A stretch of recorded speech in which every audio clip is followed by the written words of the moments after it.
When the war began, I started reading Yossi Klein Halevi's book, Letters to My Palestinian Neighbor. I cannot recommend this book enough at any time, but for sure now. He is writing letters to a Palestinian neighbor he does not know, but wants to make peace with.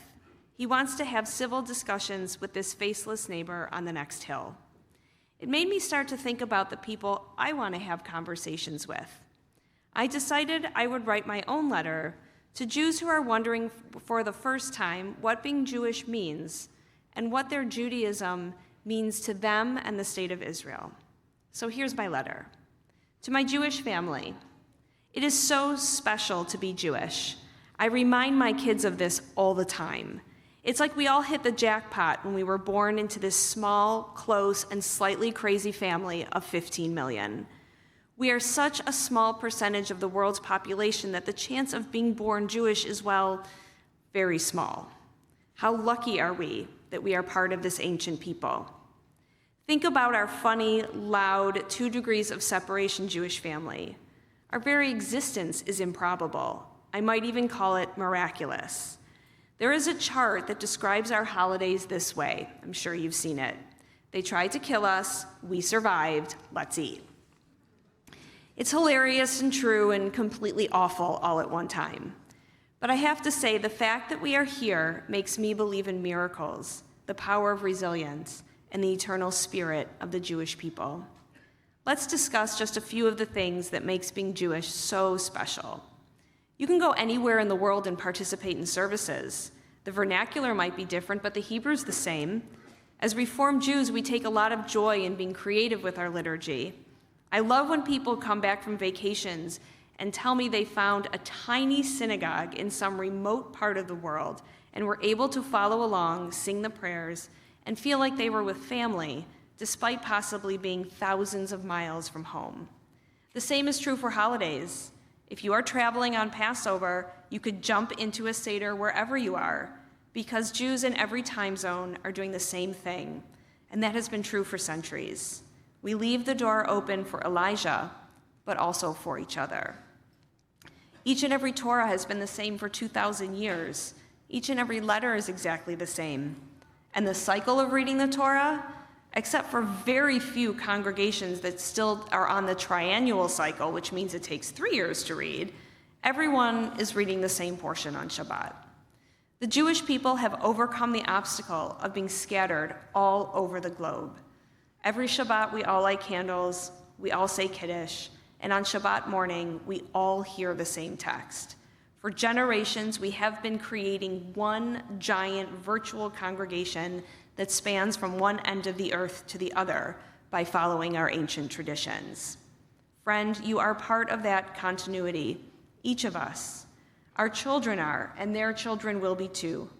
But it will take each and every one of us being proud of our faith, our people, and our history to make sure that happens. No one gets to sit this one out. We have to return to our kishkas, our instincts, to protect each other. Whether you are secular or Orthodox, a Jew is a Jew. We are familiar to each other on a cellular level. Each of us has an innate, inborn, and let's all admit it, inbred, ability to spot a Jew anywhere at any time. It's like a magnetic pull that exists between us. I find a lot of comfort in that, and I have to say, I find a lot of comfort in that right now. For centuries, we lived close together, sometimes by force, but most often by choice. We like being in each other's homes and lives, and it's really hard to be a Jew on your own. I take a lot of solace in the tightness of my community and the connections that Jewish communities have throughout the world. Right now, I think that magnetism we have between us will give us the strength to persevere during this war and the rebuilding that will come after. And friend, what about Yiddish? Jews literally created their own language. Think about that for a second. Before 1948 and the birth of the State of Israel, no one spoke Hebrew.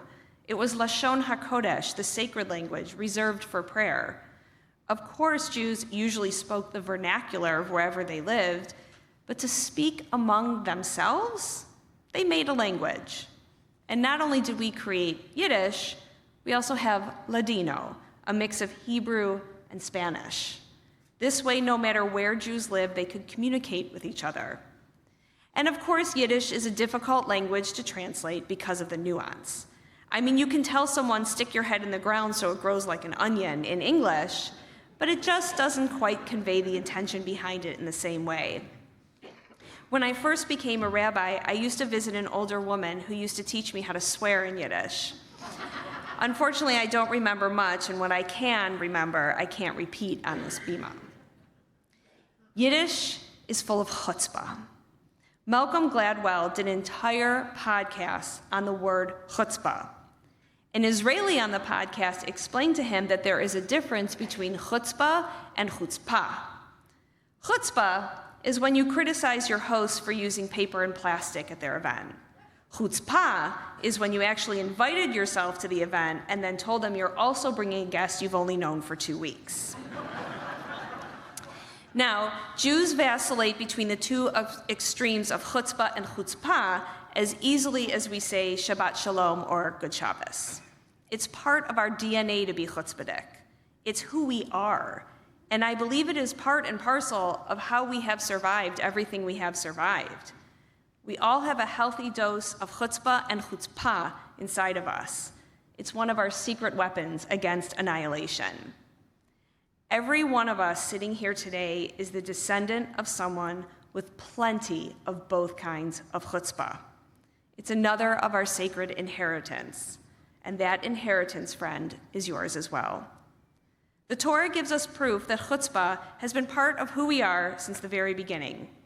In this week's Torah portion, 3 angels or 3 men visit Abraham and tell him that when they return in some time, Sarah will have a son. We all know Sarah's reaction. What did she do? She laughs. The very notion was preposterous to her. Our Torah tells us that both she and Abraham are old, and Sarah actually says to herself, after my menopause, should I have joy? And with him, who is so old? I kind of imagine God hearing Sarah and saying, now that's chutzpah. Then God asked Abraham why Sarah laughed. Now, I think it's quite chutzpahdik of God to go to her husband instead of going to her, but that's for another day. On with the story. God basically answers, is there anything beyond my power? And the answer is, of course, no, there is nothing beyond God's power. I believe God is with us as much in our sanctuaries as God was with Abraham and Sarah. I believe that God is with us as much in our sanctuaries as God is with soldiers in battle. I believe that God will inspire the soldiers and those supporting them to be brave, to find strength, and to persevere. But each and every one of us needs to be a partner with God in saving the state of Israel. Each and every Jew will play a part in this war in some way. Donating money, sending supplies, teaching and learning the history of Israel and the Jewish people, standing up against anti-Semitism on campus. As we have heard over and over, all of Israel is responsible for one another. That includes you, my friend. There can be no saying, as one of our 4 sons does in the Seder, this has nothing to do with me, and separate yourself for the community. Your brothers and sisters need you in this fight because it is our fight, all of us. So my friend, I hope you take this letter in the spirit it was intended, to invite you to embrace your heritage and allow it to motivate you to act to protect it, to see yourself as if the survival of the state of Israel depends on your doing something, anything, to defend her and our family that lives there. I will end this letter with a prayer for you, for me, and for all of us. God, comfort us in our wilderness, comfort us as we struggle to take care of one another. Comfort us in our wilderness. Comfort us as we struggle in this world. El Malei Rachamim, compassionate God, we pray not to wipe out haters but banish hatred, not to destroy sinners but to lessen sin. Our prayers are not for a perfect world but a better one. We are parents and not bereaved by the savagery of sudden attacks or by children orphaned, by blades glinting in the noonday sun. Help us, dear God, to have the courage to remain strong, to stand fast, to spread your light on the dark hearts of the slayers. and your comfort to the bereaved hearts of the families of the slain. Let calm return to your city, Jerusalem, and to Israel, your blessed land. We grieve for those wounded in body and spirit, pray for the fortitude of our sisters and brothers, and ask you to awaken the world to our struggle and help us bring peace. With love and gratitude, your friend Jennifer. Shabbat Shalom.